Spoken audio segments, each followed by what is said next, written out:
We all know who lives in a pineapple under the sea, but how much do we actually know about that absorbent, porous yellow sponge? SpongeBob SquarePants has captured the hearts of many and is now considered to be nearly as iconic as Mickey Mouse and Bugs Bunny. Ahoy! I'm Joe with Channel Frederator, and we've dived deep to get you all you want to know about Nickelodeon's most popular character. Order up, it's time for 107 facts about SpongeBob SquarePants. The character. Are you ready, kids?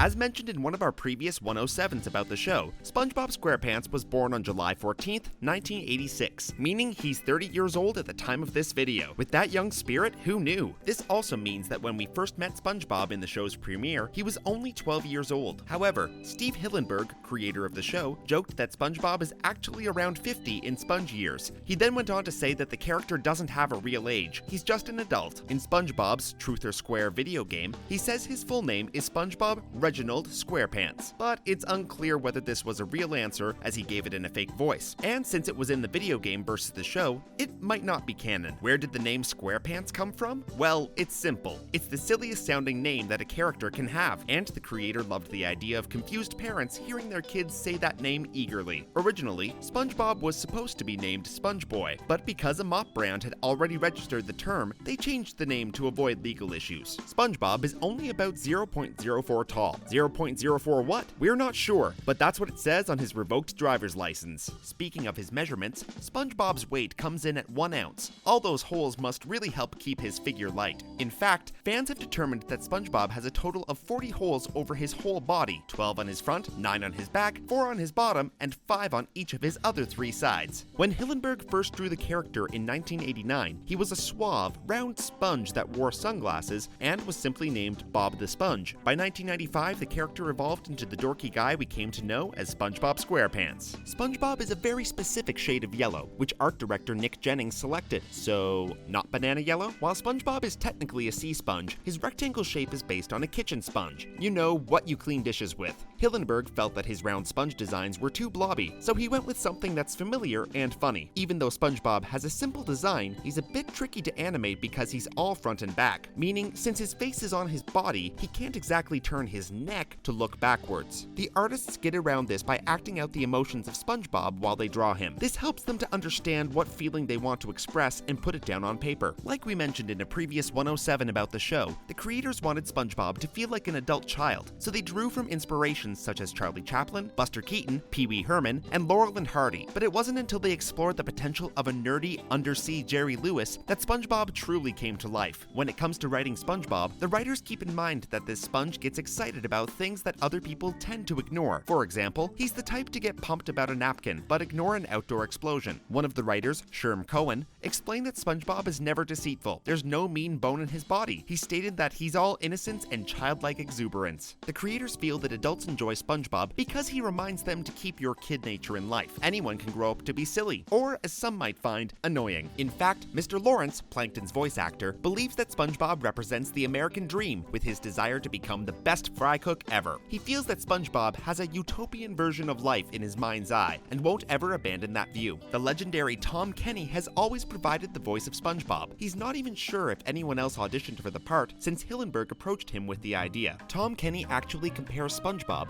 to being his own Rocky Balboa, saying, "He's a fictional character who's done right by me." According to Kenny, SpongeBob's signature laugh is supposed to remind the audience of the ocean, sounding similar to a dolphin's call mixed with a seagull's cry. He came up with the laugh while brainstorming with Hillenburg. They wanted the yellow square to have a signature laugh, much like how Woody Woodpecker and Popeye do. SpongeBob's Pineapple Under the Sea home is located at 124 Conch Street in Bikini Bottom. We recommend wearing a scuba suit if you want to visit. Why does he live in a pineapple anyway? Well, Hillenburg said that the iconic character loves the smell of pineapple. Something SpongeBob may never be good at is driving. He's so bad that he actually failed his driving test over 1 million times, exactly 1,250 58 and 56 times to be exact. How is that even possible? Finally, SpongeBob earned his driver's license in no free rides. Unfortunately for him, he only got it because Mrs. Puff wanted to be free of him, and so it's revoked shortly after. However, something SpongeBob is amazing at is his job. He's been Employee of the Month for over 374 consecutive months. That's over 31 years, so it's technically longer than he's been alive, and longer than he's worked at the Krusty Krab since he was 12 when we first met him during the premiere episode when he got the job. But SpongeBob can actually make burgers that taste much better than Krabby Patties. This is proven when SpongeBob temporarily opens his own restaurant called the Flabby Patty. While all of Bikini Bottom loves SpongeBob's patties, the original fry cook of Mr. Krabs' establishment is far better at cooking than SpongeBob. However, he did believe that SpongeBob could grow if he did his own thing. Maybe SpongeBob should have kept the Flabby Patty open. Burgers and fries may be the only thing that our friendly yellow sponge knows how to cook. When asked to make a salad in Bossy Boots, he has no idea what it is. So why does Mr. Krabs keep SpongeBob on as an employee if he's not the best cook ever? Simple. SpongeBob is willing to work for cheap. Originally, Hillenburg planned for SpongeBob to always wear his Krusty Krab hat on his head to signify just how much the job meant to him. A popular conversation about the character is that many people believe that he is gay and in a relationship with Patrick Star. This controversy reached its peak in 2002. Those of you who saw our other two 107s know that Hillenburg stated that SpongeBob is biologically asexual, the way most sponges are as they reproduce by budding. That said, many people first thought that Sandy Cheeks was a love interest of SpongeBob, if not already his girlfriend. However, the writers stated that a real romance wouldn't really fit in with the setting of the show. SpongeBob has also gone on a date with Mr. Krabs' daughter, Pearl, in The Chaperone. Well, sort of. Mr. Krabs makes him go with her to prom, but it still counts as a date, right? SpongeBob has also been Squidward's practice date in Love That Squid, when Squidward asks a Krusty Krab customer out on a romantic night. SpongeBob's idols have always been Mermaid Man and Barnacle Boy, since he's read all their comics and watches their TV show. He doesn't care that these two are now old and senile, and thinks of them as heroes in their youth.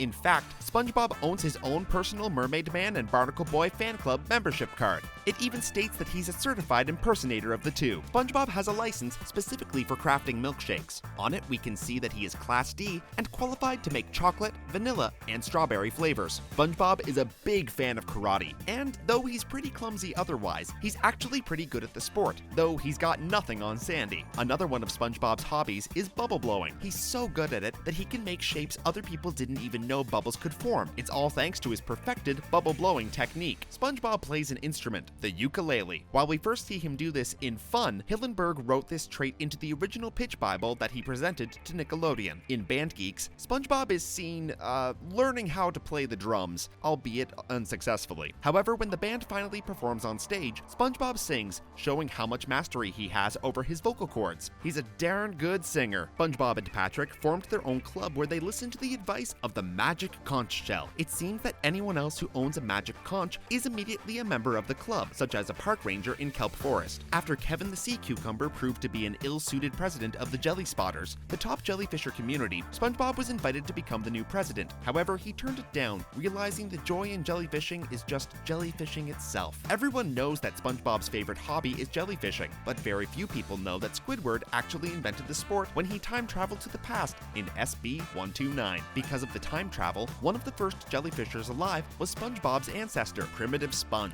Throughout the show, we've seen a lot of SpongeBob's immediate and extended family. His parents, Harold and Margaret SquarePants, first appeared in Home Sweet Pineapple. They are darker shades of Sponge than their son. SpongeBob's paternal grandfather, Grandpa SquarePants, has passed away, but was remembered for his great, although odd, quotes, like never run for a bus, especially one that's going up at a 90-degree angle, and if we were meant to fly, we'd have had propellers on our heads or jet engines on our backs. Oh, Grandpa. SpongeBob absolutely loves his grandma and visits her every summer. When with her, SpongeBob reverts to babyish ways, though he does sometimes try to show her that he is an adult by doing things like putting on fake sideburns. Supposedly, SpongeBob has siblings, but they have never made an on-screen appearance. They are just alluded to in Nature Pants. In the comics, SpongeBob has triplet nephews, Sponge Brian, Sponge Kevin, and Sponge Carl. This acts as a nod to Huey, Dewey, and Louie, Donald Duck's triplet nephews. SpongeBob's cousin, Blackjack SquarePants, often bullied SpongeBob as a child. This is why, when his cousin is released from prison, SpongeBob still doesn't trust him. In The Great Patty Caper, it's suggested that SpongeBob will one day have a family, since we know that he has a grandson 75 years in the future. SpongeTron and his 486 clones are future descendants of the SquarePants family, who exist in the 41st century. SpongeTron is almost identical to SpongeBob if it wasn't for his robotic look. Even though SpongeBob does have a father, he sees Mr. Krabs as another father figure to follow and desperately wants his approval. SpongeBob has owned Gary since he was a young boy, maybe even since he was SpongeBoy? That's a long time then. Gary the snail truly loves SpongeBob with all of his heart, but much like a cat, that love is completely dependent on SpongeBob providing a continual source of snail po chow. Of course, SpongeBob also loves Gary a lot and thought it would be only right to get Gary his own pet snail and a pal for Gary. Unfortunately, that doesn't end so well. SpongeBob absolutely hates it when Gary runs away, which the snail has only done twice, most notably in Have You Seen This Snail? SpongeBob's best friend is Patrick Star. While SpongeBob isn't the sharpest tool in the shed, he's a genius compared to his best friend.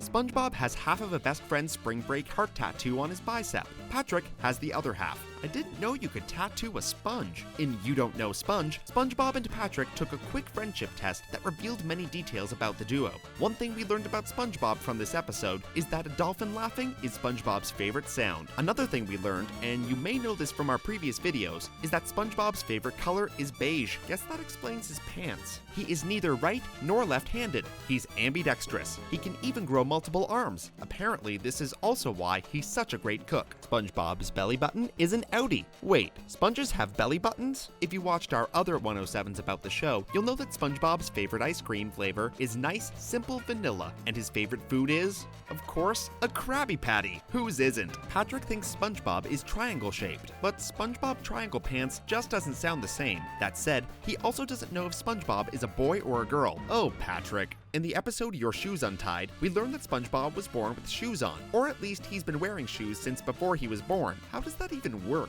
SpongeBob has two pairs of swimming trunks, his original blue ones that were made famous when he ripped his pants, and newer red ones that first appeared in Clams. Red seems to be a common color in SpongeBob's wardrobe since his karate gear is also red. However, while SpongeBob normally wears his underwear to bed, when he is not alone at night, he puts on green PJs instead. As fans, you guys should definitely know that SpongeBob wears glasses on occasion, such as when he's reading or out jellyfishing. But did you know that these glasses look a lot like the ones Tom Kenny sometimes wears? SpongeBob's first episode ever was, of course, the pilot Help Wanted, which aired in 1999. In this episode, he earns his job at the Krusty Krab, calling it the finest eating establishment ever established for eating. The first words we ever heard SpongeBob say were, "Today's the big day, Gary." SpongeBob has a wild imagination. We see this in action during Idiot Box, when the sponge and his best friend Patrick transform a normal cardboard box into a thrilling place for exciting adventures. While SpongeBob used to get a little sad when people called him too childish, he overcame this feeling and finally accepted that he is indeed a goofy goober. And that's okay! During the events of the SpongeBob SquarePants movie, SpongeBob is very gullible, as seen in Squidward, the Unfriendly Ghost. When he thinks he killed Squidward, SpongeBob begins taking orders from him, thinking he's just appeasing Squidward's ghost. Apparently, SpongeBob is also oblivious. See, Squidward isn't the biggest fan of SpongeBob and sees him as an annoying neighbor. However, SpongeBob is completely unaware of this and thinks Squidward is a very good mutual friend. However, sometimes SpongeBob is aware of the stress he causes Squidward. For example, when Squidward moves to Squidville after SpongeBob and Patrick accidentally destroy his house, SpongeBob tries to convince Squidward to move back and even bakes him an apology cake. SpongeBob may have too much of a soft heart, as he once took in 258 stray snails. This eventually led him to become obsessed with taking care of them, like a crazy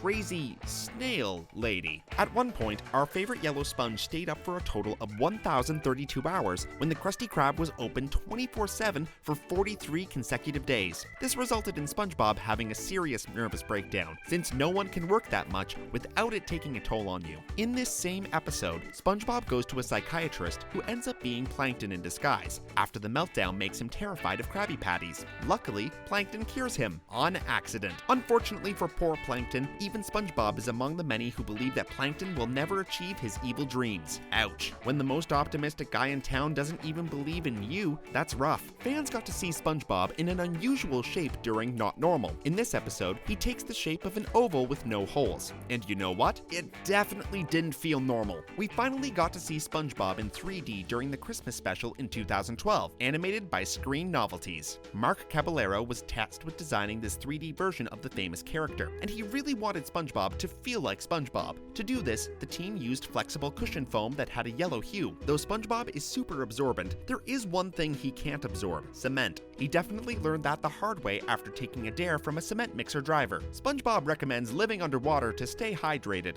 Not sure if that works for everyone exactly. Even though it might not be much of a surprise, SpongeBob is the only character in the show that makes an appearance in all episodes that have currently aired. At least none of the side characters are stealing his thunder. SpongeBob has a terrible allergic reaction to tulips. Aw, but they're such nice flowers. Speaking of allergies, Mr. Krabs implied that SpongeBob regularly takes allergy medication in karate choppers. Mr. Krabs could have been making assumptions, but this one sounds about right. Although it's not confirmed as asthma, and probably isn't as this is a cartoon, SpongeBob often wheezes when he becomes overexcited. Due to the success of the show, it isn't surprising that SpongeBob's face is plastered on a multitude of merchandise. For example, there's a SpongeBob SquarePants rectal thermometer that plays the show's main tune during use.